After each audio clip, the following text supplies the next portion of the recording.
akanya butuvugana ni inkuru mbi ikomeje kubayaca ibintu, ni inkuru iteye ubwoba. Aka kanya butuvugana abantu batakwitega muri aka kanya butuvugana, inkuru ibashe kuba yaba mu mugezi wa Nyabarongo, aho imodoka yari irimo kugenda ikata mu makoni n'umuvuduko mwinshi cyane, ibashe kuba yakora impanuka. Abantu benshi barahashungera habite n'uburyo ibintu biteye ubwoba cyane, hakaba hapfiriyemo rero abantu 10, abandi 10 rero bakaba babuze bitewe n'uburyo imodoka yabashe kuba yagungwa, yahise ijya muri Nyabarongo, ibashe kuba yabura ako kanya abantu ntibabashe kuba bayibona.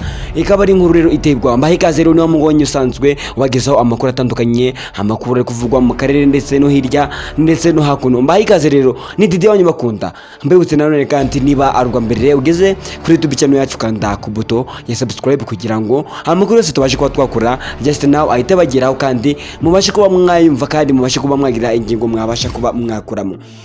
Ahangaha rero ni imodoka yarimo kugenda n'umuvuduko mwinshi cyane, bya bindi abashoferi bajya bigira, abashoferi b'abasore babashe kuba bakwiyumva cyane. Yarimo atwaye tagisi, arimo yihuta cyane, ageze impande y'inkengero ya Nyabarongo, arimo atwaye imodoka yafatiyeho cyane, abasha kuba yakata nabi, birangira imodoka ikomeje muri Nyabarongo. Abasare rero bakomeje kuba bashakisha cyane muri uwo mugezi wa Nyabarongo kugira ngo barebe niba bari bubashe kuba babubona, abo bantu babashe kuba babura, ariko ntibyabasha kuba byakunda. Ambulance zaje zihuta cyane, zije kubasha kuba zareba niba hari umuntu wabashe kuba warokoka, cyangwa se babashe kuba batabara. Bakaba batawemo abantu 5, abandi 10 rero bakaba baburiwe irengero muri Nyabarongo. Aka kanya butuvugana rero ni inkuru ikomeje kuba yahangayikisha abantu, kandi ni inkuru ikomeje kuba yatera abantu ubwoba. Mbahe ikaze, thank you very much niba ari ubwa mbere ugeze